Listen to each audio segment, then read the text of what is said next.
მოგესალმებით ძვირფასო რადიო მსმენელებო, ეთერშია შუადღის პოლიტიკა FM 98.5-ზე. თბილისის დროით არის 14 საათი და 20 წუთი. ჩვენ მაუწყებლობთ გაზაფხულის ქუჩის სტუდიიდან. დღეს 2 თებერვალია 2026 წლის და ჩვენ ვაგრძელებთ შუადღის პოლიტიკის ჩვენ სეზონს. მე გურამ ნიკოლაშვილი ვარ. დღეს ჩვენი სტუმარია სტუდიაში გვეწვია ნიკოლოზ მეტრეველი, ექსპერტი, ანალიტიკოსი და ჩვენი დღევანდელი საუბრის და დისკუსიის მთავარი თემა იქნება განათლების რეფორმა მის საწყის ეტაპზე, რამდენადაც მის შესახებ არის ცნობილი და ამ კონტექსტში, რა თქმა უნდა, ვილაპარაკებთ ერთ-ერთ პროაქტუალურ რაღაცა რეზონანსულ თემაზე, რაც მოჰყვა ეს გამოხმაურება ორი დიდი უნივერსიტეტის, თბილისის სახელმწიფო უნივერსიტეტისა და ტექნიკური უნივერსიტეტის გაერთიანების ინიციატივას. რა ვიცით ნიკოლოზ, შეიძლება როცა მეკითხებიან ხოლმე რომ აი ეს უნივერსიტეტი რატო გააერთიანდა, რატო არის გახდა საჭირო, ზუსტად არ ვიცი ეს როგორ გაჩნდა ეს იდეა, მეც ესე მოვისმინე, მაგრამ მე ჩვენ მოვისმინეთ სამაგიეროდ მანამდე დაანონსებული რეფორმა, მისი ძირითადი პუნქტები, ის 8 პუნქტი, რომელშიც აღწერილი იყო პრემიერ-მინისტრის მიერ პრობლემატიკა, რაც ახასიათებს ქართული განათლების სისტემას და ის ყოვლისმომცველი რეფორმა, რომელიც მიზნად ინახავს შეცვალოს დღევანდელი მდგომარეობა, რომელიც დიდწილად არის ინერციული. ანუ ჩვენ პრაქტიკულად მაინც რაღაც გარკვეული ფორმატით ისევ საბჭოთა ინერციას ვაგრძელებთ, ხო, ჩვენი სისტემა, განათლების სისტემა, რაც დღეს გვაქვს, არის რეფორმირებული, გადასხვაფერებული, მაგრამ მეასაფუძვლად უდევს ის მთავარი საგანმანათლებლო ქსელი, რაც საბჭოთა კავშირის დროს შეიქმნა და პრაქტიკულად თვისობრივად ახალ მოდელზე იყო ლაპარაკი და როდესაც ამხელა მასშტაბზე ლაპარაკობთ, ანუ ორი უნივერსიტეტის ძალიან ტექნიკურ დონეზე გაერთიანება, რომელიც სადაც ამ ეტაპზე მით უმეტეს შინ თვისობრივად არაფერი არ იცვლება და პრაქტიკულად ადმინისტრაციის ორი ხელმძღვანელის ნაცვლად უბრალოდ ერთი იქნება, ამაზეა ლაპარაკი. აი ცოტა მეუცნაურა ეს უფრო რეზონანსულია თუ აღმოჩნდა ეთობა, იმიტომ რომ ჩვენ სიმბოლოების ხალხი ვართ, რაღაც სახელწოდებები, მე რაღაცა გაქრება და მაინც რაღაც ემოციურ შეგრძნებით კოგნიტიურ დონეზე ამაზე უფრო რეაგირებთ, ვიდრე იმაზე, რაც არის ფუნდამენტი. ანუ შენი მოსაზრება როგორია? კი ბატონო, მოგესალმები გურამ. მადლობა მოწვევისთვის, მივესალმები ჩვენს მსმენელს, მაყურებელს. ხო, პირველი დავიწყოთ, რომ ყველა თანხმდებით პოზიციაც და ოპოზიციაც ფოტოშორის, რომ განათლების სისტემაში რეფორმა არის აუცილებელი და ჩასატარებელი. აქედან გამომდინარე, პრემიერმა შექმნა ძალიან ძლიერი გუნდი, თვითონ ჩაუდგა ამ რეფორმას სათავეში და დაიწყო ეს აქტუალური საკითხის განხილვა და მუშაობა. უკვე რაც მოხდა ეპოქალური მოვლენა არის ის, რომ სახელმწიფო უნივერსიტეტებში ჩვენი ახალგაზრდები ისწავლიან უფასოდ ბაკალავრიატში და მაგისტრატურაში. ხო, როდესაც თუნდაც რაღაცა გაჭირვებაზეა ლაპარაკი, პრობლემებზეა ლაპარაკი, რაც საუბრობს ოპოზიცია, ეს ძალიან კარგი მოვლენა მოხდა და სამწუხაროდ არავის არ ეყო იმის გამბედაობა და ღირსება და მე პრინციპში არ ვცდილობდი რომ ვინმეს ამაზე დადებითად იტყოდა, თუმცა არ ვიცი, მე ადამიანი, ნორმალური ადამიანი არ მეგულება, ვისაც შეიძლება ეს არ მოწონდეს. ეს ერთი. ეხლა მეორე, ხო, უშუალოდ მივიდეთ უნივერსიტეტებთან და მათ გაერთიანებასთან. მე საერთოდ ხუცბად არ მინდოდა ეს ბრიფინგის ჩატარება და მე გარკვეული განცხადების გაკეთება, რაც გავაკეთე. უბრალოდ იმდენად ბევრი ძალიან ცუდი ადამიანი, კრიმინალი სააკაშვილის მეთაურობით გამოჩნდა და ამ ხალხს, ამ ადამიანებს ცდილობს შეცდომაში შეყვანას. სტუდენტების შეცდომაში შეყვანაც ხდება და თავისთავად აკადემიური პერსონალისაც. ანუ როდესაც საუბარია ორი უნივერსიტეტის გაერთიანებაზე, აქ არავის დახურვაზე არ არის საუბარი, არც დახურვაზეა საუბარი და არც რაიმე კნინობით გაერთიანებაზე. აქ არ იქნება არავინ უფროსი და უმცროსი, ეს არის ორი თანასწორი დიდი ტრადიციის უნივერსიტეტის გაერთიანება. ეს არ არის, რომ აი ვიღაცა დაიჩაგრება, მეორე პრიორიტეტულ როლში იქნება და თუ დაუშვათ სახელი ტექნიკური უნივერსიტეტი არჩება, ეს არაფერს არ ნიშნავს. ახლა არ ვიცი, მაშინ თესევ და ივანე ჯავხიშვილი ივანიშვილის სახელով გამქრალიყო და მარტო ტექნიკური უნივერსიტეტი დარქმეოდა მავანი რაც იტყოდა რომ აქეთ ხდება შეერთება ანუ ამით განისა სახელით მე რასაც უყურებ მარტო სახელით მიდის ამაზე მსჯელობა რომ აი სახელი რახანც არ არის ეს აპრიორი გაუქმებას ნიშნავს ასევე მინისტრი და მისი მოადგილეების ბატონი გივი მიქანაძე არის აბსოლუტურად გახსნილი მან კაფიო თქო არავის შეზღუდვა არ იგეგმება არავით არის მატერიალურ ტექნიკური ბაზის გასუხსება არ იგეგმება პირიქით რა ქვია ხდება ამ ყველაფრის გაერთიანება და ოპტიმიზაცია რაც თავისთავად ამ ორი უნივერსიტეტის შერწყმა ამ სტუდენტებს და აკადემიურ პერსონალს მიცემს მეტ გავლენას და მეტ პრესტიჟს ესე იგი მე ეხლა რო ფიქრობ ხოლმე რომ გადავახვიოთ და ეხლა მართლა წინა ხელისუფლების დრო რო იყოს და მათ რო გადაედგათ მსგავსი რამ. ერთის მხრივ ყველას ესმის ობიექტური რეალობა, ხო? რა არის, რაც მე ნაწილობრივ თქვი კიდევაც რომ დიდწილად ეს უნივერსიტეტები არის ინერციულ მდგომარეობაში. მხოლოდ ეს რეფორმა ფარგლებში შეიძლება მოხდეს ხელახალი გადააზრება მთლიანად უკვე როგორც დამოუკიდებელი სუვერენული სახელმწიფოს განათლების სისტემის. განათლების სისტემა ცოდნა უნდა იყოს შერწყმული სახელმწიფოს ფუნქციონირებასთან. იმ მოთხოვნებიდან გამომდინარე, რაც სახელმწიფოს გააჩნია, ხო? ჩვენ კონსტიტუციის მიღებიდან 30 წლის თავზე ალბათ თუ კარგად შევდექით იმ ტიპის ქვეყანად, რანაირადაც შევდექით და როგორიც ვართ ჩვენი ეკონომიკით, ჩვენი დანიშნულებით, ჩვენი ურთიერთობით და არსებობს რაღაცა საჭიროებები. ის საგანმანათლებლო კერები, რომელიც თავის დროზე ჩამოყალიბდა და ჩვენ მემკვიდრეობით გვერგო, ისე როგორც სხვადასხვა დიდი მსხვილი საინჟინრო თუ სამრეწველო კომპლექსები, რომელთაც 90% აღარ ფუნქციონირებს, რატო? იმიტომ რომ მორგებული იყო საბჭოთა კავშირის მოთხოვნებზე. ჩვენ ვიყავით ძალიან დიდი ზომით დიდი სახელმწიფოს ნაწილი. ასეთები იყო საგანმანათლებლო დაწესებულებებიც. ხო, მეცნიერებათა აკადემიაში 93 ინსტიტუტი შედიოდა. ანუ ბირთვულ ფიზიკაში რომ დღეს მოამზადო შენ სპეციალისტი და როცა არ აგამშვენ ატომური პროგრამა ძალიან უხეშად რო ვთქვა, ხო? ერთგვარად აბსურდია. სახელმწიფოს გააჩნია ძალიან კონკრეტული რესურსი, და ეს უნდა მოახმაროს ყველაფრის მიზნობრივად. დანარჩენი არსებობს ურთიერთობები, გაცვლითი პროგრამები, სხვადასხვა კერები და ივანე ჯავახიშვილიც ამაზე ლაპარაკობდა, სხვათა შორის, ეხა აღარავის აღარ ახსოვს ის პირველი დამფუძნებელი მამების იდეალები და მათ შორის ივანე ჯავახიშვილის რა სტანდარტები არსებობდა მაშინ როცა უნივერსიტეტს ქმნიდა და რომ იმისთვის რომ თქვა ადამიანი დოქტორი გამხდარიყო მას აუცილებლად იმ თავის სპეციალობის ძალიან მძლავრ ევროპულ კერაზე უნდა ქონოდა და 2 წელი მაინც დოქტორანტურაში გატარებული ან ასე შემდეგ იმ დროის გაგებით ის რომ უნივერსიტეტის ბაზაზე აღმოცენდა პოლიტექნიკური ინსტიტუტი უკვე გვიან საბჭოთა პერიოდში და ნიკო მუსხელიშვილის ინიციატივით ეს განაპირობა იმ დროის საჭიროებებმა, ხო? და მაშინ ეს იყო კლიენტ საკავშირო დიდი ქსელის ნაწილი და ეს შესაძლებელი იყო. დღეს ჩვენ მივიღეთ ყოფილი GPI, რუსული აბრევიატურა არის პოლიტექნიკური ინსტიტუტის, რომელსაც გააჩნია მაგალითად თეოლოგიის ფაკულტეტი. ანუ ვიღაცას ეს არ ეხამუშება. ვიღაცა მერე გამოდის მე ვნახე იქ დამცველები აი ამ ბრენდის, ესე ვთქვათ და იცახის რომ მე ამაყება რომ რაღაცა GPI-ში ვსწავლობდი თუ ვასწავლი თუ ადრე თუ გვიან და ასე შემდეგ. ანუ ისო შენ ვთქვათ არქიტექტურას თუ ხელოვნებას თუ რაღაცას ასწავლი, მაინც ტექნიკურ საგანს ის ამას არავინ არ აუქმებს და პირიქით რეფორმა მიმართულია იმისკენ რომ უკეთესი პირობა და ფუნქცია შეიქმნას. ხო და ბალასტისგან ეს ყველაფერი უნდა გათავისუფლდეს და დღეს მთავრობამ გადაწყვიტა რომ ეს დრო დადგა რომ მოხდეს ეს ყოვლის მომცველი გარკვეულწილად რეფორმა.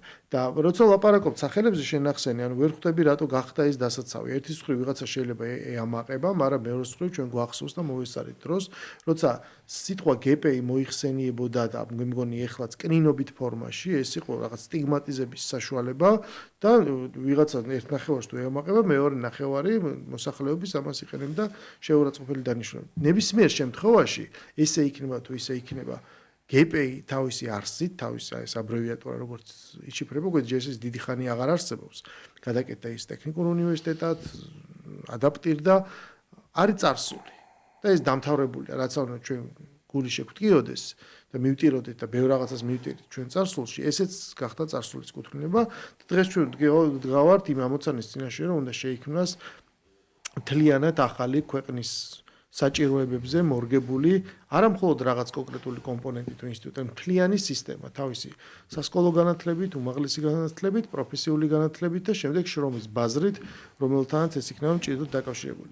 იგივე 90-იანებში თავი პრობლემა სწორედ ეს იყო, ხო? ანუ ერთი იყო რეალობა ქვეყანაში, მეორე იყო ის ინერციული სასწავლებლები, რომლებიც უკვე რაღაცა გარკვეულწილად გამოსადეგარ ცოდნას აძლევდნენ ადამიანებს და ის დარგი უკვე აღარ არსებობდა. ან აძლევდნენ ტექნიკურ ცოდნას, მაგრამ ის შრომის ბაზარი აღარ არსებობდა და შემდეგ პრესტიჟი წავიდა საერთოდ სხვა მხარეს და GPI პირველ რიგში გახდა უნივერსიტეტთა მიმართებაში არაპრესტიჟულობის სიმბოლო იმ დროს და ეს ინერციები გარკვეულწილად გამოყოლილია.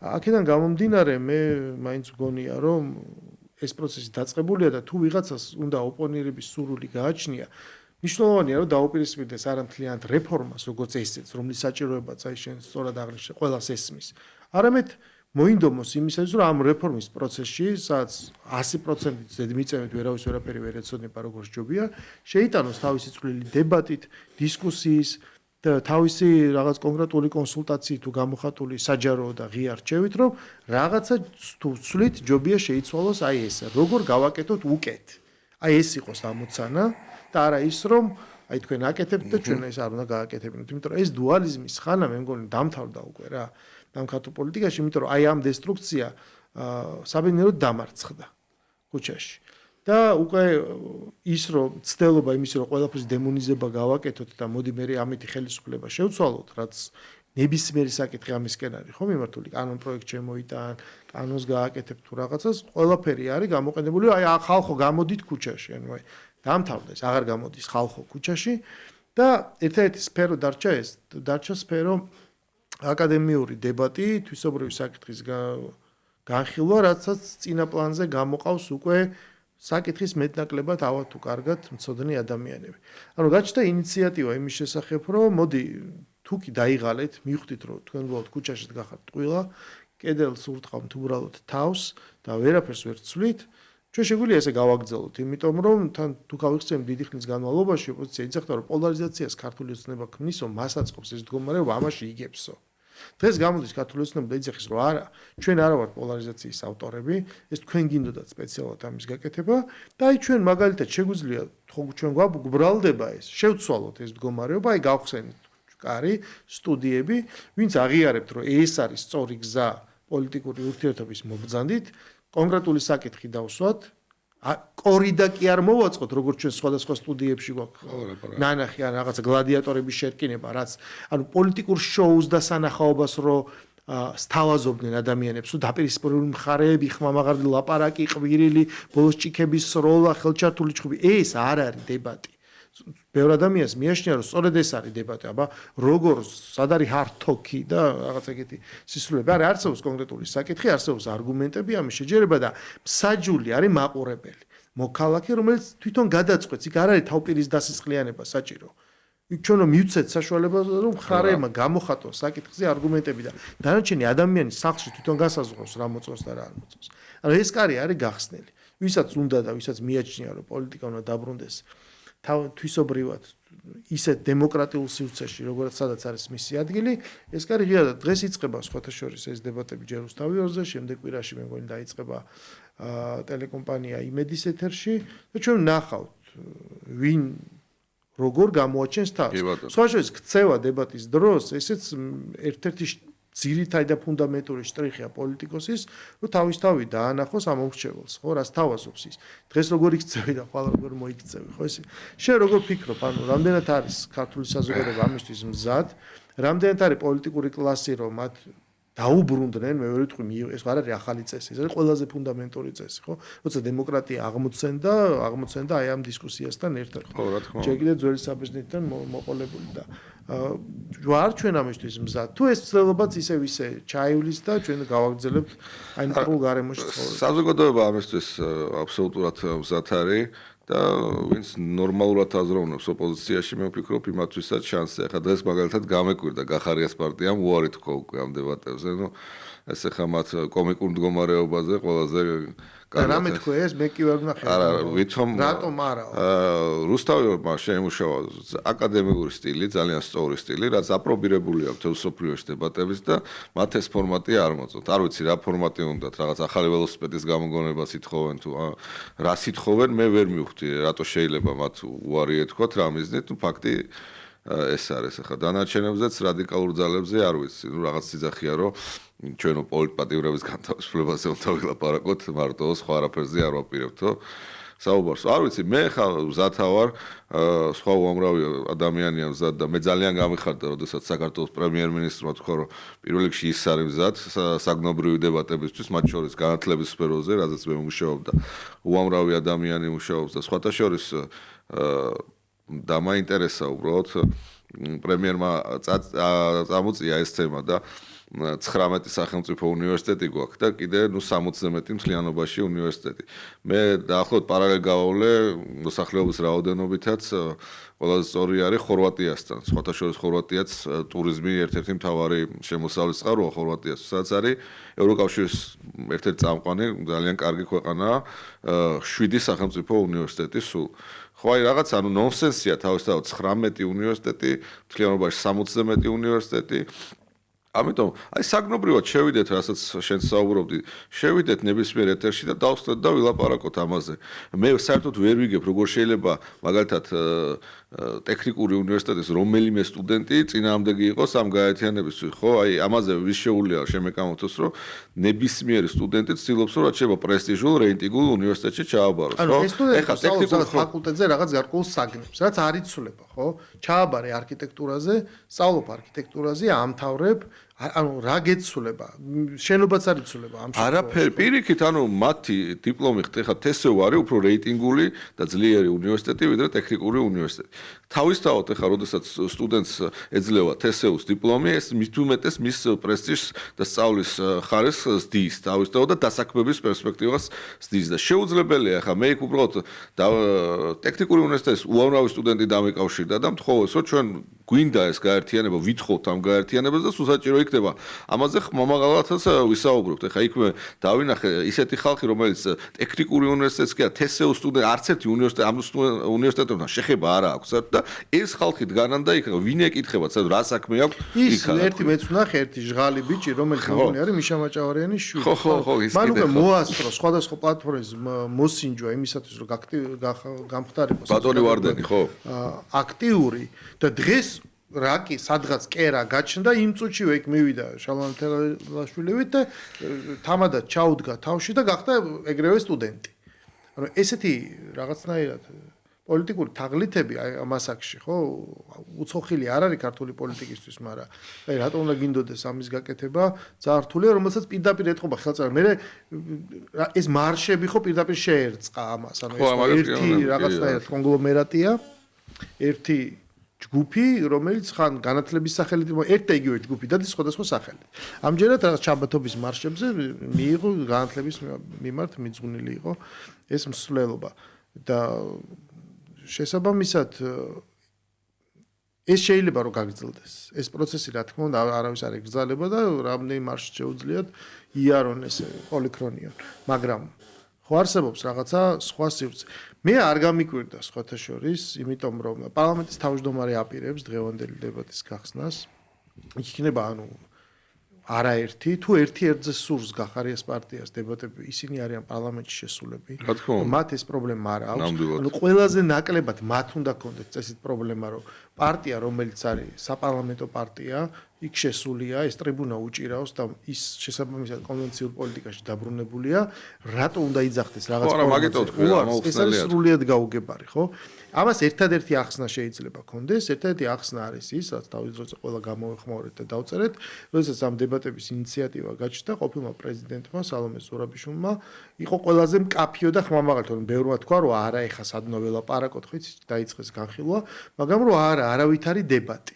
ზუსტად ესევე განაცხადა მან 2024 წელს, რომ არა, არჩევნები გაყალბდა. ეხა თქვენ მიდექ-მოდექით და ეს ტკიცებულებები მოიტანეთ, მაგრამ თავი ისაა, რომ გაყალბდა და ჩვენ ეს უნდა გავამაგროთ. იმიტომ რომ ეს არის პირდაპირ მართლა გარე უცხოური ძალების მიერ წამოსული მითითება, რომ ამ წუთას პოლიტიკური ველისთვის საქართველოში, იმისაც რომ ხელისუფლებაზე წნეხი გაგრძელდეს, რა თქმა უნდა, გაგრძელდეს თქვენ ხარჯზე, ადგილობრივი მოსახლეობის ხარჯზე, რომელიც ქუჩაში და ყინვაში უნდა იაროთ, მაგრამ ეს უნდა გაგრძელდეს, იმიტომ რომ პოლარიზაცია არის მომგებიანი, იმიტომ რომ ეს ხელისუფლება თუმე რაღაც მითითებებს არ ასრულებს. ამიტომ ჯობია რომ შეიცვალოს. თუ ვერ იცვლება, არა უშავს. თქვენ გააგრძელეთ სადამდე ბოლომდე. და ანუ ეს ყველაფერი ესე გრძელდება ბოლომდე და ამ შემთხვევაში ახლა ეს დებატი ხო აი ამ პოლარიზაციას და კრიზისს პოპს და როგორ შეიძლება ამ იმაში გადავიდეთ მოქმედებაში. ის პარტიის ის წევრები, ვინც ზიან პარლამენტში, როგორც ჩანს, მათთვის ეს ნორმალური ფუნქციონირება აბსოლუტურად მისაღებია, მაგრამ ამ პარტიას ყავს დამფუძნებელი ლიდერი. ლიდერი, რომელიც სახელსაც ეს პარტია ატარებს, რომელიც ის გერმანიაში და რომელიც პირდაპირ არის ბრალდებული იმაში, რომ ის არის უცხო გავლენის აგენტი, ჩვეულებრივად და მოქმედებს მათი მითითებებით და ეს მითითებაც ჩამოვიდა, რომ არა ეხლა, ალბათ სხვა ესე უთხრა თავის პარტიის წევრებს, რომ ეხლა ის მათთვის კომფორტული ეთერია და ჩვენ ვერ გამოჩნდეთ რა ყველათანაც სწორად დგას. ხო დაახლოებით მე წავიკითხე 8 კაციანი სია. მათ შორის გახარიეს პარტიის წარმომადგენელი და კიდე არაერთი, რომლებიც თანაბრად დგანან იქ. ხვდები, ამიტომ ერთ-ერთზე რომ უნდა თან პირველი დღეა, ეხლა იწყება. დანარჩენი მოიცადე და სხვა პლატფორმა გამოიყენეს, სხვაგან მოიწვიეს, შენ რო გიწვევენ, მიდი და მე შენ მოიწვიეს სხვა პლატფორმაზე, შედი ამ პროცესში. მაგრამ ჩვენ ნახეთ უარი, რომელიც ჩემი აზრით, მხოლოდ ერთადერთს ნიშნავს, ეს ნიშნავს მათი ლიდერის დაქვემდებურებობას და ამ მითითების გატარებას. სხვა ახსნა მე პრინციპში არ მაქვს. ანუ თქვა ჩვენ ნახეთ ეს ობსტრუქცია რა, თქვა ჩვენ ნახეთ რომ არა ჩვენ ეს დებატები რაღაცა არ გვინდა არ გვაწყობს. როგორ ფიქრობ ეს რამდენად არაფერში ერთსულოვანი არ ყოფილა და ამაში რამდენად ერთსულოვანი იქნებიან. არის თუ არა საქართველოში ოპოზიციური პოლიტიკური ძალები, ვინც უკვე ხვდება და აცნობიერებს რომ ეს რაღაცა უაზრო მხოლოდ სარიელი სიტყვების ამარა დარჩენილი ქუჩის პროცესი და ეგრეთ წოდებულ აჯანყებას არანაირი პერსპექტივა არ აქვს და თუ უნდათ პოლიტიკურ ველზე დარჩენა უნდა დაბრუნდნენ აი ამ კონვენციურ პოლიტიკაში. მე იმედი მაქვს ახლა გირჩმა გამოთქვა ზვაობას, სხვათა შორის მათ ძალიან კარგი შედეგი დადეს თავის პარტიიდან გამომდინარე თვითმმართველობის არჩევნებზე აქვთ ზრდა. ალბათ ისინი სწორად გამოიყენებენ, იმედი მაქვს ამ შესაძლებლობას. სხვა პარტიებზე არ ვიცი სიმართლე რო გითხრა, რამდენად იაზრებენ. მოდი ვთქვათ, რომ ოპოზიციაში ხო ოპოზიციურ პარტიები ხო აღარ არსებობენ. არჩევნების მერე მათ თვითგანადგურების რეჟიმი ჩაართვევინეს დასავლეთიდან, რაც შენ თქვი სალომე ზურაბიშვილმა და სხვებმა, მათ შესანიშნავი პლატფორმა ჰქონდათ, ხო? 60 რამდენი კაცი გაყავდათ. სერიოზული ჰქონდათ, რა ქვია, 70 კაცი გაყავდათ, ხო? და ამაზე თქვეს უარი ხა და მე არ ვიცი ხა რა უნდათ საერთოდ თვითონაც არ იციან რა უნდათ მე ესე ვიტყოდი უფრო გასაგებად საზოგადოებისთვის და არ ვიცი მე მაგალითად ვზათავარ შენც მუშაობ განათლების თემაზე მეც ვმუშაობ ნებისმიერი ფორმატში ნებისმიერი კონსტრუქციულად განწყობილი ადამიანი მოვიდეს თუნდაც ტექნიკური უნივერსიტეტიდან და მე ჩემ არგუმენტებს დაუფიქსირებ რატო არის საჭირო ეს რეფორმა და რატო არის საჭირო გაერთიანება ნახოთ ყოველ შემთხვევაში ყველა ვარიანტში კარგია საქართველოსთვის და ქართული ხალხისთვის და ქართული დემოკრატიისთვის ეს არის ძალიან კარგი ეტაპი და აგერ ბურთი და მოედანი შევხედოთ ვინ გამოიყენებს ამას და ვინ არ გამოიყენებს ჩვენ ამას გამოვიყენებთ ნამდვილად და მათ რაც უნდა ისქნა არა ნებისმიერ შემთხვევაში აქ ხო კიდე არის ერთი მომენტი ერთი ახლა ჩვენ ვილაპარაკეთ პოლიტიკოსებზე მაგრამ ჩვენ აი ამ რაღაცა ცოტა ინჯეოქსელის გავლენით ჩვენ ნახეთ რომელიც იყო აშკარად მართული, იმიტომ რომ წინა წლების პროტესტებში ჩვენ ვნახეთ ეგრეთ წოდებული ქართული ხალხის სახელით მოქმედი პერსონაჟები, ჯერ თავის დროზე პოლიტიკური პარტიები, შემდეგ ამარვარ გაამართლა და ადვილი რო გახდა ამის დისკრედიტაცია, ჩვენ ვნახეთ აი ესეთი სამოქალაქო საზოგადოების წევრები, ჟურნალისტები, რაღაცა NGO ორგანიზაციების წარმომადგენლები.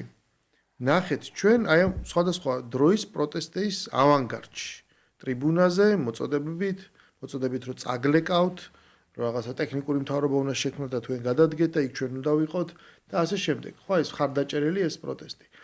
ბოლო ტალღა რა ჩვენ მივიღეთ. ნახეთ რომ ანუ პოლიტიკოსები უკვე იქაც დისკრედიტირებული არიან და მათ ვერ მიიღეს ეს ხმა და აშკარად არსებობს ეს მითითება რომ არაფერი არ უნდოდა იქიდან რაღაც ამა თუ იმ ლიდერის თავში ჩაყენებას. როგორც ჩანს, მათ ძალიან ბევრი იმჯელეს და ჩათვალეს, რომ არა, აი ჯობია პროტესტი იყოს უსახური. ეს პროტესტი ხო აბსოლუტურად სიმბოლურად თქვა პროტესტი ნიშნავს რომ თუ რაღაცას გააპროტესტებ, გავიგე რაღაც სხვანაირად ფიქრობ, არ ეთანხმები, მოდიხარ მეუბნები და გავიგეთ და დავიშალეთ და შევთანხმდით რომ ვერ შევთანხმდით და წავედით სახლებში, მაგრამ პროტესტი ერქვას პროცესს, რომელსაც სინამდვილეში თავისი არის და წინააღმდეგობა და შინაარსია რომ ჩვენ არ გეთანხმებით, ჩვენ აუცილებლად გაგიწევთ წინააღმდეგობას, ჩვენ საშუალებას არ მოგცემთ რომ კრიზისი ჩაცხრეს, საშუალებას არ მოგცემთ რომ მართოთ, ანუ ეს არის რბილი ძალის ამ ფორმით გამოყენება, რაკიც ხელით ვერ მოხდა დამხობა და ამის მაგალითიც ვნახეთ და უბრალოდ ამას ქვია პროტესტი, ანუ სრულიად სხვა სიტყვა. თავისი არსით ეს არის სწორედ ეს აქტიური პოლიტიკური ქმედება და წინააღმდეგობის შინაარსი, ხო? მაგრამ ამან ლიდერი ვერ დაბადა, ხშირად ესე ლაპარაკობენ. მე ვიტყოდი რომ ეს ბევრჯერ გვითხოვს, მაგრამ ვიტყოდი რომ ლიდერი კი ვერ დაბადა, არამედ არ დაბადა. იმიტომ რომ ის ვინც დგას უკან, რომელიც ამას მხარს უჭერს და პირველ რიგში ეს არის უცხოური წარმომადგენლობები, იმიტომ რომ მათი ერთი სიტყვაა საკმარისი იმისათვის, რომ ეს პროცესი დამთავრდეს და უთხრან, რომ არა, როგორც არის დემოკრატიის პრინციპები, რომელსაც ჩვენ ქვეყანაში ვიცავთ, კონსტიტუციური დემოკრატია, დაუბრუნდით თქვენს ამ ფორმას, მაგრამ არა, მესამე ქვეყნისთვის სხვა ინსტრუქციებია, იმიტომ რომ მისი იარაღად გამოყენება უნდა მოხდეს და ამიტომაც მათ აწყობთ ეს, იმიტომ რომ თუ არ იქნება ლიდერი, არ იქნება არანაირი სამიზნე და ამიტომ აი ეს მარშებმა ამ შემთხვევაში ესე უნდა იაროს, ეს სრულიად ადულად გაშიფრული და გასაგები მოცემულობაა, ხო? მაგრამ იქ არსებობენ ადამიანები, ექსპერტები, სხვადასხვა თვითმარქვია და თვითგამოცხადებული ფიგურები, რომელთაცაც ასევე ღია არის აი ამ დისკუსიის და დებატის კარი. როცა ეუბნებიან, რომ თუ შენ გაგაჩნია რაღაც კონკრეტულ საკითხზე შენი შეხედულება, აი კი ბატონო მობრძანდი. ეგრეთ წოდებული პარტია თავისუფლების მოედანი, შიგნით სავსე ამ განათლების სხვადასხვა ტიპის ექსპერტების, ან მათთვისაც ეს შეთავაზება ღია, ხვდები? მე თვითონაც აი არაერთი ადამიანისთვის მithქოს, რომ აი მოდი, აი ეთერში გონია რომ აი მოდი და რაც გინდა თქვი. რომ ეს ჯერ არ ჯერა, არ ვიღაცა არ გენდობა, მაინც წარმოუდგენია რომ სხვანაირად არის. მაგრამ ეს არის ტესტი დამოუკიდებლობას. ეს არის ტესტი იმაზე, რასაც ჩვენ ამდენი ხანია ვამბობთ, რომ სინამდვილეში ის ადამიანები, ვინც წინ დგანან და გველაპარაკებიან თავისუფლების თუ დასავლეთის დემოკრატიის სახელით, არიან უბრალოდ გავლენის აგენტები, ჩვეულებრივი მართული პირები. თუ ესე არ არის, მაშინ უნდა დაამტკიცოს სხვანაირად, აი ეს რაღაცნაირად ეს ორკესტრირება, რომ მოდი ერთიანი პოზიცია შევიმუშაოთ, ხო, საწინააღმდეგოდ, სხვა რამეზე არ მეტყველებს, იმიტომ რომ როცა საჭირო არის და ვიღაცა მოუწოდებს გაერთიანებაზე სადღაც უარს იძახიან, როცა არჩევნებზეა ლაპარაკი, მაგრამ როცა არის წინააღმდეგობაზე ლაპარაკი, არა, თანამშრომლობა დასჯადია. ხედავ თუ არა შენ საზოგადოებაში ვინმე ისეთ რაღაცა ჯგუფს, ძალებს ან ფიგურებს, რომლებიც უბრალოდ ჩაერთვება ესეთ პროცესში და დაინახავს, რომ მე მირჩევნია მივწვდე ფართო მედიას საშუალებებით აუდიტორიას და არგუმენტის ძალით მოვიგო, ვიდრე რაღაცა ერთი კომპანიის მიერ ან რაღაც NGO მედიების საშუალებით ვიყო გაშუქებული მარშზე, როგორ დავდივარ საღამოს 9 საათი. იცი რა არის, ესენი რადგან დამოუკიდებლად ვერ იღებენ გადაწყვეტილებებს, ალბათ თავისთავად დაელოდებიან რა სიგნალი იქნება დასავლეთიდან მათი უფროსებისგან და იმის მიხედვით იმოქმედებენ. მე უბრალოდ ეს ჩვენთვის კარგია. რასაც უყურებ, იქ დასავლეთში აბსოლუტურად წარმოდგენა არ აქვს ქართულ რეალობაზე. რა ვერ აღიქვავენ, ანუ ვერ ხედავენ, ანუ ანალიზი არ აქვს აბსოლუტურად რაღაცნაირად გონიათ, რომ რაღაცა ქართული ხალხი ვერ აზროვნებს, ვერ ხედავს, ხო? ეს და კარგია ეს დისკუსია რომ გაიხსნა ქართულ რეალობაში, რომ აქამდე იყო წარმოდგენა, მათ შორის ქართული ოცნების გარკვეულ ნაწილში ხარდაჭერების, რომ აი ევროპიდან, ევროპაში, ევროკავშირში ევროები ცვივა ჰაერიდან და უდარდელი ცხოვრება, არავითარი პრობლემა არ აქვს, ყველაფერი არის იდეალურად. დღეს ეს ყველაფერი გამოჩნდა, რომ ასე არ არის და ბევრი გამოწვევის წინაშეა და ნუ ეს კატასტროფული ბიუროკრატია, რომელიც მართავს ახლა კავშირს, მე უბრალოდ უყურებ ხოლმე თვითონ მათ ამ კაია კალასის ან ურსულა ფონ დერ ლაიანის და სხვების Facebook-ზე თვითონ ადგილობრივი ამომრჩევლები რას წერენ მათზე და როგორი წარმოდგენის არიან ამ პოლიტიკოსებზე, ხო? ახლა ან ავიცი ახლა მაია სანდომ რაც თქვა რუმინეთთან გაერთიანებას და საკუთარი ქვეყნის იდენტობის გაქრობაზე. ხო, ესეთ რამეს სერგო ორჯონიკიძე არ ამბობდა და ფელიპე მახარაძე. ისინი არ ამბობდნენ.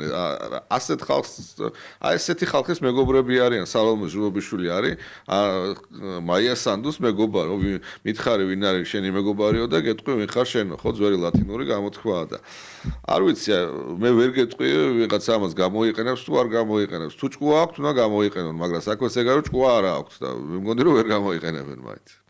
უმეტესობა ვერ გამოიყენებს და ესაა ჩემი პრობლემა. ხო, მაგრამ მაშინ აბა როგორ შეიძლება რომ ეს პროცესი გაგრძელდეს, იმიტომ რომ ფაქტია, რომ ჩვენ ხედავთ რაღაც გარკვეულ რა პოლიტიკური პროცესი მიდის ქვეყანაში. ჩვენ ხედავთ პარლამენტის გარეთ დარჩენილ პარტიებს, რომლებიც დღეს ნანობენ, ზოგი ღია და ზოგი გულის სიღრმეში. მხოლოდ ერთი პარტია არის შესული. ჩვენ ხედავთ, რომ ეს ადამიანები არიან აბსოლუტურად მოკვეთილი, თუ მათ გადაწყვეტეს, რომ მათ ხელში არსებული აქტივი წინააღმდეგობა გაეწიათ, რომ არ მივალ კომისიაზე, წახვალ ციხეში. ეს ყველაფერი აღსრულდა და ვერაფერმა ამ ხელისუფლების დაწესებული სტანდარტის შესრულებას ხელი ვერ შეუშალა. ეს ხო ფაქტია. და ეს ხო ხვალაც ესე იქნება, ანუ წინაპირობა იმისი, რომ რამე შეიძლება შეიცვალოს, აი ამ ფორმის ერთ და იგივე ფორმის გამოყენებით, რა არის? ანუ როდემდე შეიძლება ეს მოხდეს? ნუ, გავიგე ეს გაჯიუტება, მაგრამ ეს გაჯიუტება ხო უბრალოდ წვეთს მიმდინარე პროცესს. ანუ როდემდე შეიძლება სიტყვაზე, რომ იგივე გაგრძელდეს. მე როდემდეში რომ გულისხმობ, რა თქმა უნდა, გულისხმობ ძალიან კონკრეტულ პერიოდს და თარიღს. ეს არის 2028 წლის ოქტომბერი, ხო, როცა იქნება შემდეგი არჩევნები. კი, ძალიან სწორ რაღაცას მიადექი. ყველა ვარიანტში უნდა განვიხილოთ პროცესი ესე. 2028 წლის ოქტომბერია. ხო და რასაპირებ მედიან არჩევნებზე? არ არსებობს, რომ ხელისუფლება ისე, როგორც შექმნა დღეს თავისი მმართველობის სიმტკიცე, ასე ვერ მივა 2028 წლის ოქტომბრამდე, ხო? ამიტომ ამ ხრივ ყველაფერი გარკვეული და დაალაგებულია. რამ შეიძლება, როცა უკვე ამდენი ბრძოლა გადაიხადა, თუ შეიძლება ისე ითქვას, აწი უკვე დამარცხებულებმა როგორ შეიძლება რომ მათ რამე შეაცვლევინონ, გაუგებარი. მეორე სულ აქ არის რაღაც სხვადასხვა ოპოზიციური ძალები, ეს იქნება სამოქალაქო, ეს იქნება პარტიული თუ ასე შემდეგ. უნდა აირჩიონ ტაქტიკა. დღეს რას აკეთებ შენ? უბრუნდები ამ სფეროს თუ რჩები გარეთ და დასტავარია თუ გარეთ რჩები, ეს მუდმივად მილევად რეჟიმში ხარ, ხო? აქედან გამომდინარე, როგორ ფიქრობ, მოსალოდნელია გარკვეული ცვლილება, კორექტირება თუ ამ ხალხმა იცის რომ მაინც ძალიანად გაკოტრებულია, ახლა როცა ნიკა გვარამია ხარანზურა ჯაფარიძე და ჯობია ეს ერთგვარი რაღაც არასამფრობო დღის წესრიგით ეხლა. ხო, ახლა მათ რო კითხო, ანუ არასაპირებენ მოვა ახლა, ხო, ეს ნორმალური პარტიები და ნორმალურ ხალხი სხვადასხვა ქვეყნებში უკვე ემზადება არჩევნებისთვის. ან 2028 წელს რო იყო რო არის არჩევნები, დღეიდან იწყებენ ამაზე მზადებას. ახლა ჩვენ ამ ხალხს რო კითხო, ახლა გვარამიასთან რომ მიხვიდე კითხო ამ კლოუნ ჯაფარიძესთან, ხო, გირჩთან. გეტყვის რომ ეს 2028-მდე ესენი ვერ გაძლებენ, ამას გეტყვის. სხვა არც არ გეტყვის. და როგორ? ხო, აი როგორ გითხავ, აი როგორ, ნუ ხო ამბობდიო ვერ გაძლებენ და რა ხდება? აი ანუ ამაზე რელევანტური არ არისო ლაპარაკი ამაზე. ხო, აი კი ბატონო. მე რა ვფიქრობ, მაგრამ მინდა რომ უბრალოდ აი ანალიტიკურად ეს დავშალოთ, ხო? 2024 წელს ჩატარდა არჩევნები. 26 ოქტომბერს. დაიწყო პროტესტი. რომ აი არჩევნებს არ ვითანხმებით, მე გადავიდა პროტესტი იმაზე, როგორ თქვენ რაღაცა ევროინტეგრაცია გააჩერეთ. დაიწყო დემონსტრაციები და გამოსვლები. იყო ეს ცხელი ფაზა, ქუჩის შეტაკებები და შენობების აღების ცდილობა. ბოლო ესეთი გაფართხელება იყო აგერ შაშან 4 ოქტომბერს, როცა აი უნდა დავასრულოთ დღეს და ეხლა უნდა დავიწყოთ 4-ში და დავასრულოთ 4-ში. ანუ ესეთი აქტიური ფიზიკური წინააღმდეგობების ექსპერიმენტები დამთავრდა. მეორე არის კლასიკური რბილი ძალა, ხო, დემონსტრაციები, მსვლელობები, შეკრება დროშების ფრიალ. ეს ყველაფერი გრძელდება ისე ვიძახი 2024 წლის ოქტომბრიდან მოყოლებული. ანუ ამდენი ხანია ეს ყველაფერი არსებობს. არის ეს მდგომარეობა, ხო? ჩვენ ვიღებთ შემზღუდავ კანონებს იმისათვის, რომ არ მოხდეს ინსტრუმენტალიზაცია იმ სამოქალაქო თავისუფლებების, რომელიც წესით ადამიანის პასუხისმგებლობაზეა დაფუძნებული, მაგრამ არა, მე ქუჩას გადაგიკეტავ, ტროტუარს გადაგიკეტავ, იქ რაღაც წინააღმდეგობას მოვაწყობ. ანუ ამის ერთგვარად დათრგუნვა მიმდინარეობს, რომ არ მოგცე მე შენ საშუალებას, რომ ეს ყველაფერი ძალადობრივად ჩამოყარო, მეორე მხრივ მეორე კარი ჩვეულებრივი პოლიტიკური პროცესის ღია. აქამდე შედეგი არ გამოვიყო. ეხლა ვართ მოსულები 2026 წლის თებერვალში. ანუ ზუსტად 2 წელიწადნახევარია წელიწადნახევარი გავიდა, 2 წელიწადნახევარია დარჩენილი 2028 წლის ოქტომბრამდე. რა ფაქტორი არსებობს იმისი? ხო შეიძლება დაუშვათ და თეორიულად ესე გაგრძელდა. ის ესეთი სექტანტის ერთგულებით დადის რუსთაველზე ვიღაც მოქალაქე დადის კიდე იარა წელიწადნახევარი ივლისს კიდე 2 წელიწადნახევარი და მოვიდა 2028 წლის ოქტომბერი. მე რა ხდება? ხო ეს არის, ანუ ამაზე პასუხი არ აქვს, ხო? იგივე მე აი ბოლო წუთამდე აი გაოგნებული უყურებდი აი ამ ბურჭულაძეს და ლევან ხაბეიშვილის და ამ ჯგუფის აქტივობას. ხო აი გამაოგნებლად რომ აი ვამთავრებთ ხელისუფლებას მორჩაო, არაფერი არჩევნები, არჩევნები 4-ში ვიწყებთ, 4-ში ვიბარებთ და არ ვიცი, აი ბოლო მომენტამდე მაინც რაღაცა ხო ხვდები როგორც ანალიტიკოსი ხა უყურებ, იქნება რაღაცა აქვს ამათ მართლა ისეთი აქვს მოფიქრებული, რომ არ ვიცი რაღაცა მართლა ყოთელი ის მთავრობა ამათ ხარეს გადავიდა, ბიძინა ივანიშვილი ამათ ხარეს გადავიდა და აბარებს, ანუ სხვა ახსნა ამას არ ქონდა, რომ საბოლოოდ რას გააკეთეს. ამის მერე ამათ რაღაცა ლოგიკაზე როგორ უნდა ელაპარაკო, აი როგორ უნდა დაიჯერო, რომ ესენი რამე საერთოდ აზროვნებენ თავში რაღაცა უდევთ. აი როგორ უნდა აი ამ ეს რაც გააკეთეს. ის ცალკე ის უბედური ხალხი 100 კაცი დააჭერინეს. თავის თავს რო თავი გაანებო. აი ამის მერე ალეკოენისაშვილი ხო, ნუ ანუ არანორმალურია. ხა რა შეიძლება ალეკოენისაშვილს უწოდო? არანორმალურია რა. არ მინდა უბრალოდ რაღაცა ციხეშია და რაღაცა, ნუ ნორმალური ადამიანი ესე მოიქცევა. აი რა ვიცი მე როგორ შეიძლება ხა ამას რაღაცა ახსნა მოუძებნო რა. აი ესენი არიან და იმიტომაც არიან რა დღეშიც არიან რა. ესეც საცოდაობები რო არიან, საბრალოები რო არიან, იმიტომ არიან ამ მდგომარეობაში და მე იმედი მაქვს რომ რაღაცა ნელა-ნელა იცი რა არის შეუძლებელია ასე დროს რომ ოპოზიციური განწყობა არის საზოგადოებაში გარკვეული ნაწილი რა თქმა უნდა ხა ყველა ქართული ოცნების 100% ხო არ არის ხარდაჭერი რაღაც პროცენტულობა არის ალბათ 30-ის ფარგლებში სადღაც რაც ყოველთვის არის ხოლმე ყველა ქვეყანაში აქ ვიღაცა გამოჩნდება ვიღაცა ნელა-ნელა დაიკავებს ამ ნიშას ხა ამათმა თვითონ თავისთავი გაინადგურეს მეტი რა გაანაუფლოსურად უნდა აგენტის ბედი ეს არის რა აკეთებინებენ იმას რაც შეიძლება მათ გარკვეულ ნაწილს შეიძლება არც ბოწონს და არც უნდა მაგრამ ფული აქვს ამაში აღებული და გაყიდულები არიან და უსამშობლოები არიან მაია სანდუსნაირი უსამშობლოები არიან ესენიც ყოველ შემთხვევაში გარკვეული პროფესიული რგოლი ნამდვილად შეუძლებელია სხვანაირად იყოს ნუ დანარჩენი ადამიანებს ყოველას აქვს თავისი რაღაც ალბათ პირადი мотиваცია ისტორია ქართული სიჯიუტე ანუ ჩვენ მე ძალიან კარგად ითვალისწინებ რომ ესენიც ქართველები არიან და ქართველებს ბევრი ხასიათი შტრიხი აქვს და მათ შორის აი სიჯიუტე რომ არა მე არ ვაღიარებ მირჩევნია ესე ვიყო შეცდომას არ ვაღიარებ ანუ ურჩევნია აი ეს ალეკო ელისაშვილს 10 წელი იჯდეს ციხეში შვილები დატოვოს გარეთ ანუ ესე უპასუხისმგებლად მოიქცეს მაგრამ რაღაც ეს ფსევდოგმირობით ესე შეირაცხოს და ну კიდე ბევრი მაგალითის მოხმობა შეიძლება მსგავსი რამის მაგრამ ეს ქართული ხასიათია რა და ხა ავლენს ვიღაცა ამ ხასიათს უბრალოდ ამის უკარო არიდგეს სახელმწიფო ინტერესი რომ ფსონზე არიდოსო შენ შეიძლება მთლიანად სახელმწიფო და მისი წარსული მომავალი ყველაფერი დააზიანო აი მართლა შეიძლება რომ იქ რაღაც შეხვიდე იმაში ბოლომდე აიძულო ადამიანს რომ დაამტკიცოს და დაამტკიცებინო რომ სიტყვაზე შეცდომაში უბრალოდ ეგ ექსპერიმენტების საშუალება ამ ხრივ არ არის ხო ეს შეუძლებელია ეს რაღაცა უბრალოდ ვერ მოხდება ამიტომაც ჩვენ საინტერესოა მოკლედ საინტერესოა ეს უმთავრესი ალბათ მე ვიტყოდი ჩვენ ბევრი მიმართულებით ნახეთ გადადგმული ნაბიჯი ესე პირველ რიგში ერთ-ერთი აქტიური კამპანია არის ეს ფასების შემცირებასთან დაკავშირებით ეხლა ის ჩვენი გადაცემის ამ თემას ცდება იმიტომ რომ ბევრი სკეპსისიაც ისმის რომ აი ამ ფორმით როგორ შეიძლება რანაირად შეიძლება მაგრამ ამას ვნახავთ მაგრამ ყველაზე მაინც ფუნდამენტური და მნიშვნელოვანი ეს არის განათლების რეფორმა რომელიც არის უკვე იმ მომავლის საწინდარი, რომელსაც ჩვენ დღეს მოვიდნენ, მე მინდა ვთქვა, რომ მოვიდნენ მოუთმელად ველოდები მეორე მხარესთან დებატებს განათლების თემაზე დარწმუნებული შენ ჩაერთვები, უამრავი ადამიანი ვარ და მოვიდნენ და დაგვიჯდნენ თუ თავი აქვთ. კარგი, დიდი მადლობა დღევანდელი გადაცემა დასრულებულია, ჩვენ ეთერში დავბრუნდებით ხუთშაბათს.